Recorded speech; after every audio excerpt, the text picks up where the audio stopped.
Once again hello and welcome to learn with Hema's class. My dear students, आज हम करने वाले हैं स्टैंडर्ड 10th का मराठी सब्जेक्ट और उसका 11th चैप्टर जंगल डायरी के क्वेश्चन आंसर्स। एक्सप्लेनेशन आप अगर चाहिए एक्सप्लेनेशन तो आप डिस्क्रिप्शन बॉक्स में देख लीजिए, वो लिंक आपको मिल जाएगी। और क्वेश्चन आंसर्स का एक्सप्लेनेशन चाहिए तो वो यहाँ पर आपको मिल जाएगा। तो चलिए शुरू करते हैं। जो पहला क्वेश्चन है हमारा वो है टेक्स्चुअल क्वेश्चन ही है। पुढील गद्य उतार्यात आधारित दिलेल्या सूचना प्रमाणे कृती करा। ये आपका टेक्स्चुअल क्वेश्चन ही है। तो पहला कृती एक है आकलन है, लेखकाने बिबळ्याची ताजी पावलं पाहिल्यानंतरच्या कृतीचा घटनाक्रम लिहा। तो है ना, बिबळे के जो फ्रेश फुटप्रिंट्स देखे थे तो उसके बाद में क्या क्या हुआ था वो हमें घटनाक्रम बताना है। तो पहला है जंगलाच्या कोपऱ्यात हालचाल जाणवली, ये तो दिया हुआ ही है आपको क्वेश्चन में, टेक्स्ट बुक में। दूसरा है मी सगळ्यांना हातानच थांबायची खूण केली, मतलब मैंने सबको हाथ से ही रुकने का इशारा किया। स्थळ दूरबीन डोळ्यांना लावल्यावर ती हालचाल स्पष्ट झाली। बायनोकुलर्स जब आंखों पे लगाया तो ये जो मूवमेंट किसकी हुई है वो पता चला। फोर्थ, तिथून तेंदूच्या झाडाखाली बांबूमध्ये बिबळ्या बसला होता, वहां पर तेंदू के झाड़ के नीचे वुड्स में लेपर्ड बैठा हुआ था। त्याचा रंग आसपासच्या परिसराशी एवढा मिसळून गेला होता की त्याची शेपूट हल्ली नसती तर तो कळला नसता।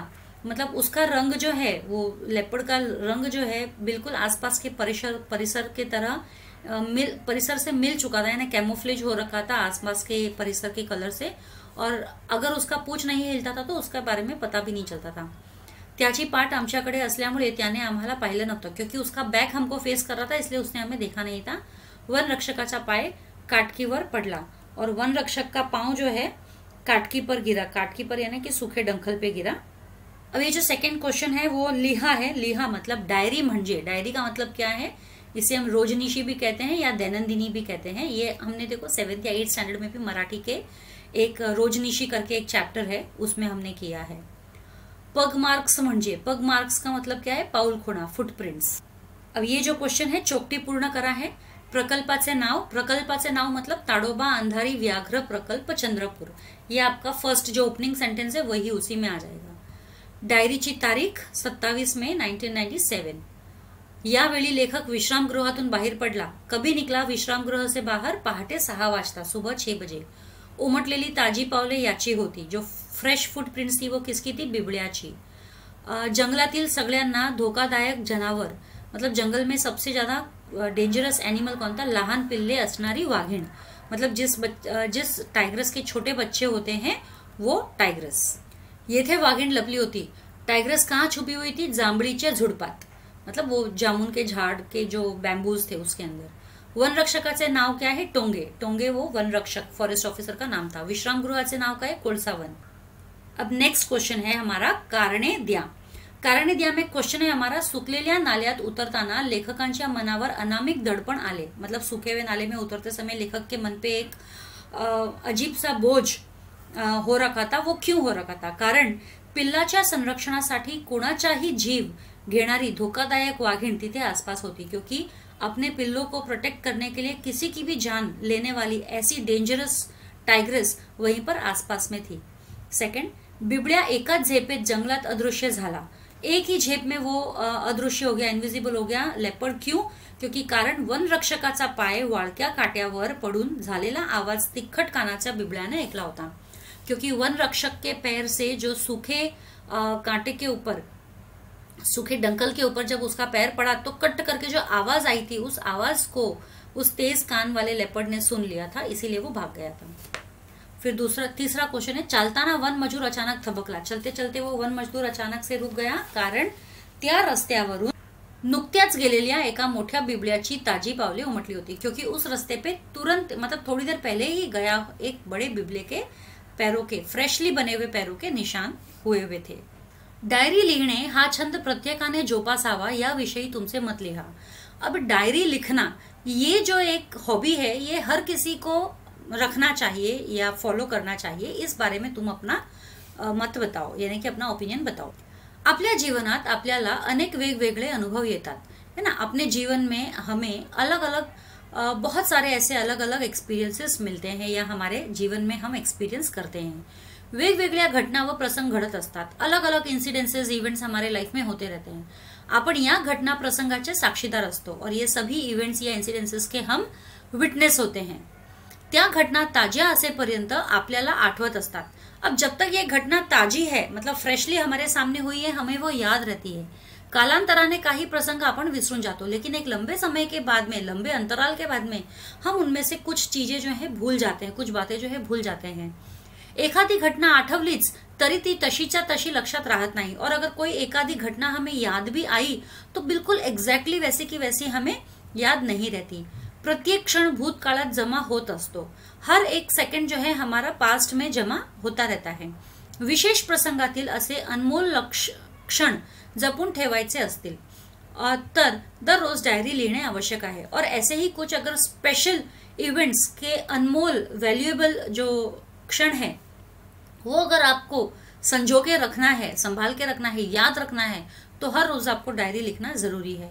दररोज डायरीचे लिखाण केले तर अनेक अनमोल क्षण आपल्या डोळ्यांसमोर ताजे तवाने होत राहील. अगर आप डायरी लिखते हो, हैबिट डालते हो, तो अनेक बहुत सारे ऐसे वैल्यूएबल मोमेंट्स जो है आपके आंखों के सामने एकदम ऐसे लगेगा ना, जब वो रीड करते समय जैसे मानो ये ताजा ताजा आपके सामने हो रहे हो. डायरी लिखने से ये फायदा होता है कि आपको पास्ट, कितना ही पास्ट में क्यों ना हुआ हो, वो इवेंट जो है आपको फिर भी जब भी वो रीड करोगे एकदम फ्रेशली याद हो जाएगा. शिवाय सतत डायरी लिहिल्यामुळे आपल्या आयुष्याचा आलेख आपल्याला अभ्यासता येईल. और इसके साथ साथ अगर हम डायरी लिखते हैं तो हम अपने लाइफ के बारे में भी एनालाइज कर सकते हैं कि हमने लाइफ हमारी कैसे बिताई है, कहाँ पर क्या गलतियां की है ना. हम अपनी लाइफ को भी स्टडी कर सकते हैं अपनी डायरी को पढ़ के. म्हणून डायरी लिहिणे हे प्रत्येकाने जोपासावे. इसीलिए डायरी ये हर किसी को लिखना चाहिए.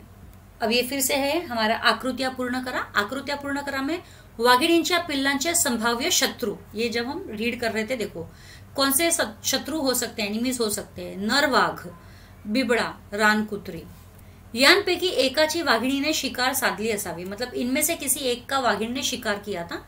सांबर, रानगवा, नीलगाय, रानडुक्कर, ये सब मैंने आपको बताया था. वाघिणीच्या पिल्लांचे खेळ. अब वो वाघिण के बच्चे जो है कैसे खेल रहे थे, एकमेकांच्या पाठलाग करने, एक दूसरे का पीछा करते थे, मारामारी करने, मारामारी कर रहे थे, पाण्यात उड्या घेणे, पानी में उड़ी मार रहे थे. अब ये जो हमारा नेक्स्ट क्वेश्चन है वो है एका वाक्यात उत्तरे लिहा. पहले मैं इसका क्वेश्चन पढ़ूंगी, यहाँ से मेरे पास जो बुक है उसमें मैं पढ़ूंगी और फिर यहाँ पर जो आंसर्स दिखे वो बताऊंगी. अगर आप वर्कबुक्स वगैरह कंप्लीट कर रहे हैं तो आपको ये हेल्पफुल होगा.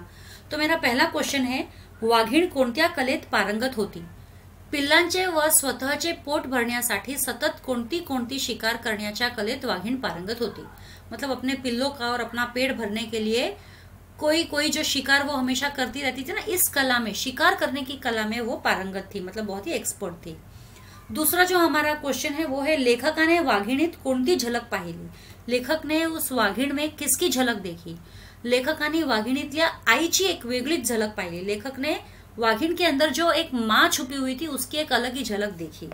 ठीक है. हमारा तीसरा जो क्वेश्चन है वो है, वाघिण कशाबद्दल दक्ष असते. दक्ष मतलब अलर्ट. वाघिण पिल्लांच्या सुरक्षेबद्दल दक्ष असते, उनकी सुरक्षा के लिए वो बहुत ही अलर्ट रहती है. नेक्स्ट है, लेखकांनी वाघिणीचा आवाज कशामुळे ओळखला. एका वर्षाच्या वाघाच्या अभ्यासामुळे आणि अनुभवामुळे लेखकाने वाघिणीचा आवाज ओळखला. मतलब 1 साल का उनका जो टाइगर्स के ऊपर वो रिसर्च कर रहे हैं, स्टडी कर रहे हैं, एक्सपीरियंस किया है, उस वजह से लेखक ने उस टाइगर्स का आवाज जो है पहचान लिया. अब ये जो हमारा क्वेश्चन है वो वापस है कारणे लिहा, यानी हमें रीजन बताना है. तो क्वेश्चन ये हमारा, वाघिणी ने मंदपणे गुरगुरून नापसंदी व्यक्त केली. क्यों वाघिण ने धीरे से ऐसे बोला कि वो उसे ये चीज पसंद नहीं आई, मतलब अपनी नापसंदी बता कि मुझे ये चीज पसंद नहीं आई. कारण पिल्लांनी पाण्यात धडपड उड्या मारल्यामुळे तिच्या तोंडावर पानी उड़ाले होते. क्योंकि पिल्ले ने जोर से पानी में जंप मारने की वजह से उसके मुंह पर पानी उछला था, इसीलिए टाइग्रेस को ये चीज पसंद नहीं आई थी. वाघिण पिल्लांच्या सुरक्षेबद्दल दक्ष होती. वो इतनी अलर्ट क्यों थी अपने पिल्लों के प्रोटेक्शन के लिए. कारण लहान पिल्लांना इतर भक्षकांपासून खूपच धोका असतो. क्योंकि छोटे जो पिल्ले थे उसके, उनको दूसरे जो वाइल्ड एनिमल्स को खाने वाले जानवरों से बहुत ज्यादा डेंजर था. अब ये जो है सत्य व असत्य ओळखा. वाघिणीची 4 पिल्ले होती, सत्य है. कुत्र्यापेक्षा लहान आकाराची पिल्ले होती, ये भी सत्य है. मतलब एक डॉग के साइज से भी छोटी पिल्ले थी ना. रानकुत्री पिल्लांचे मित्र असतात, ये असत्य है. रानकुत्री का धोका रहता है ना, असत्य. आईच्या आश्वासक आवाजाने पिल्ले घाबरली. क्या बच्चे डर गए अपनी माँ की आवाज सुनकर, असत्य. वो तो और ज्यादा खुश हो गए थे ना. अब ये जो क्वेश्चन है हमारा वो है, चौकटी पूर्ण करा. वाघिणीने शिकारीला जायच्या आधी पिल्ले इथे लपवली. मतलब टाइग्रेस ने शिकार पे जाने से पहले पिल्लों को कहाँ छुपाया?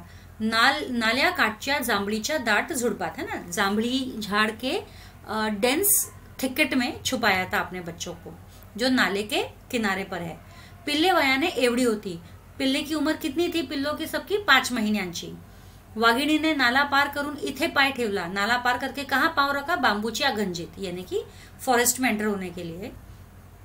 मोलाची भर घालणारा लेखकाचा अनुभव, व्याघ्र अनुभव। व्याघ्र मतलब टाइगर्स के ऊपर जो एक्सपीरियंस ऐड हो गया। वाघिणीचा आवाज, वाघिणीत लेखकाला हिचे दर्शन झाले। वाघिणी के अंदर लेखक को किसके दर्शन हुए? आईचे। अब ये स्वमत है। वाघिण व तिच्या पिल्लांची भेट हा प्रसंग शब्दबद्ध करा। मतलब वाघिण और उसके पिल्लों के साथ में जो एक एक्सपीरियंस हुआ है लेखक का, वो हमें शब्दों में बताना है। वाघिणीने आपल्या पिल्लांना नाल्याकाठच्या जांभळीच्या झाड झुडपात लपवले होते। मतलब वाघिण ने अपने बच्चों को नाले के पास में एक जामुन के झाड़ के थिकेट के अंदर अपने बच्चों को छुपाया था। परिसरातील शत्रू जनावरांपासून त्यांचे रक्षण व्हावे नी पिल्ले सुखरूप राहावीत ही काळजी वाघिणीने घेतली होती। अब आसपास में उसके बहुत सारे वाघिण के जो दुश्मन हो सकते हैं, तो उन जानवर, ऐसे जानवर है जिनसे खतरा हो सकता है वाघिण के पिल्लों को, तो उनसे बचाने के लिए और पिल्लों को एकदम सुखरूप मतलब अच्छे से रखने के लिए कि वो पिल्ले अच्छे से रहे, इसके लिए वाघिण को उनका ध्यान रखना बहुत जरूरी था। वाघिण पिल्लांच्या सुरक्षेबद्दल खूप जागरूक होती। उनके सुरक्षा के लिए बहुत अलर्ट थी वो। रात्रभर जंगलात फिरून वाघिण आली। रातभर जंगल में घूमकर वो आई टाइग्रेस। तेव्हा आईची हाक ऐकताच लपलेल्या पिल्लांनी तिच्याकडे आनंदाने उड्या मारल्या। तो जस्ट उसकी आवाज सुनकर जो छुपे हुए पिल्ले थे वो सबके सब बाहर आ गए और खुशी से उड़ी मारने लगे। वाघिण पाण्यात बसली तेव्हा पिल्लांच्या आनंदाला उधाण आले और वाघिण जब पानी में बैठी तो पिल्ले जो है और भी ज्यादा खुश हो गए। उनकी खुशी में और ज्यादा बोलते ना विंग्स लग गए। यावरून पिल्लांचे आईवरील प्रेम दिसते और इससे हमें पता चलता है कि पिल्ले अपने मम्मी से कितना प्यार करते हैं। सगळ्या पिल्लांनी पाण्यात उड्या मारल्या आणि त्यांच्यात दंगा सुरू झाला। अब सभी पिल्ले जो है चारों के चारों कब्ज जो है पानी में उड़ी मारे और आपस में उनकी लड़ाई शुरू हो गई। जरा वेळाने केलेली शिकार पिल्लांना खाऊ घालावी म्हणून वाघिण पाण्यातून उठली आणि चालू लागली तशी तिच्या मागे 2 पिल्ले निघाली। अब जो उन्होंने शिकार किया है, टाइग्रेस ने शिकार किया है, तो वो अपने पिल्लों को भी खिलाना चाहती थी, इसीलिए वाघिन जो है पानी से निकली और चलने लगी। उसके पीछे पीछे उसके पिल्ले भी 2 पिल्ले जो है चलने लगे। 2 अजून पाण्यातच खेळत होती और 2 पानी में ही खेल रहे थे। तो वाघिणीने परत वळून त्या दोघांना बोलावण्याचा आवाज काढला। तो जब 2 पिल्ले पानी में ही थे तो वाघिण ने वापस से टर्न होके वापस से उनको बुलाने जैसा आवाज निकाला। तशी ती पिल्ले तिच्या मागे पळत सुटली। वैसे ही वो पिल्ले जो है, जैसी आवाज आई वो पिल्ले जो है उसके पीछे भाग खड़ी हुई। लेखकाला वाघिणीतील आईची झलक जाणवली हे विधान उतार्याच्या आधारे स्पष्ट करा। अब लेखक को वाघिण के अंदर एक माँ की झलक दिखी। ये जो सेंटेंस है ये हमको इस लेसन के बेसिस पर हमें क्लियर करना है, एक्सप्लेन करना है। रात्र झाली। वाघिणीने पिल्लांना जांभळीच्या दाट झुडपात लपवले। म्हणाली, इथे गुपचुप रहा, आवाज करू नका। अब रात हो गई। वाघिण जो थी उसने अपने पिल्लों को जांभळी के झाड़ों के बीच में वहां पर छुपाया और उनको बोली कि यहाँ पे चुपचाप रहो, बिल्कुल आवाज करना नहीं। मी शिकार करून काही खायला मिळते का ते बघते। मैं शिकार करके देखती हूँ कि कुछ खाने को मिलता है क्या। पिल्लांची मान डोलावली आणि ती एकमेकांच्या अंगावर रेलत गुपचुप राहिली। पिल्लों ने अपना सर हिलाया हामी भरते हुए कि हाँ आप जैसा कहोगे हम वैसा ही करेंगे, और वो एक दूसरे के अंग के ऊपर मतलब एक दूसरे के ऊपर ऐसे गुपचुप एकदम चुप के बैठ गए, दुपक के बैठ गए। वाघिण झुडपा बाहर आली। अब वाघिण जो है अपने उस थिकेट से बाहर आई। रात्र तिने चौफेर संरक्षक नजर फिरवली। उसने चारों तरफ एक नजर घुमाई आणि निश्चिंत होऊन चालू लागली। और जब उसको पता चला कि अब वो सेफ है, चारों तरफ से कोई उसको डेंजर नहीं दिख रहा था, तो वो निश्चिंत होकर आगे चलने लगी। रात्रभर जंगलात फिरून एका सांबराची शिकार करून ती परत पिल्लांजवळ आली। अब रात भर वो जंगल में फिरी। उसने एक सांबर का शिकार भी किया और वो वापस से अपने पिल्लों के पास आई। आईची चाहूल लागताच सर्व पिल्ले तिच्याकडे झेपावली। अब जैसे ही वो उन पिल्लों को पता चला कि हाँ मम्मी आ रही है सामने, एहसास हो गया कि उनकी मम्मी आ रही है, तो सारे के सारे पिल्ले जो है उसके तरफ भागने लगे। तिला बिलगू लागले। तिला बिलगू लागले मतलब उसको एकदम चिपकने लग गए। छान शिकार केलीये बाळानो, आपण खायला जाऊया हं, तो वो जैसे मानो टाइग्रेस अपने बच्चों को बोल रही है कि मैंने बहुत अच्छा शिकार किया है, हम बाद में खाने के लिए जाएंगे। असे म्हणत वाघीण पिल्लांना चाटू लागली। ऐसे बोलते हुए वाघीण पिल्लों को प्यार से चाटने लगी। जरा वेळाने ती पाण्यात शिरली। थोड़ी देर में वो पानी में घुसी अंदर। पिल्लांना खूप आनंद झाला। बच्चों को बहुत खुशी हुई। ती नाचू लागली और पिल्ले नाचने लगे। खेळू लागली, खेलने लग गए। त्यांनीही धपाधप पाण्यात उड्या मारल्या। उन्होंने भी अपनी मम्मी को देखकर पानी में धपाधप उडी मारी। या प्रसंगातून आईची माया, प्रेमळपणा, शिस्त, सुरक्षा, काळजी या मातृगुणांची वाघिणीमध्ये झलक दिसते। इन सभी चीजों से हमें पता चलता है कि एक मदरली लव जो है, प्रेमळपणा, एक प्यार, शिस्त, डिसिप्लिन, सुरक्षा, प्रोटेक्शन जो बोलते हैं, काळजी, केयर, या मातृगुणांची, ये सभी जो एक मदरली क्वालिटी होती है वो उस वाघिण में दिखाई दी।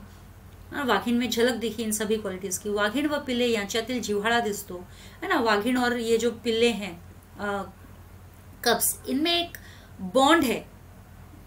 अशा प्रकारे लेखकांना वाघिणीतील आईची झलक जाणवली। इस तरह से लेखक को वाघिण के अंदर एक मम्मी का झलक दिखा। तो इसी के साथ मेरा ये क्वेश्चन आंसर्स भी एक्सप्लेन हो गया है। स्पेशली आंसर्स जो स्वमत वाले हैं वो एक्सप्लेन हो गया है। तो इसके साथ ही मेरा यहाँ पे ये एक्सप्लेनेशन खत्म होता है। जल्दी मिलेंगे अगले चैप्टर्स में। तब तक के लिए stay safe, stay secure. Thank you.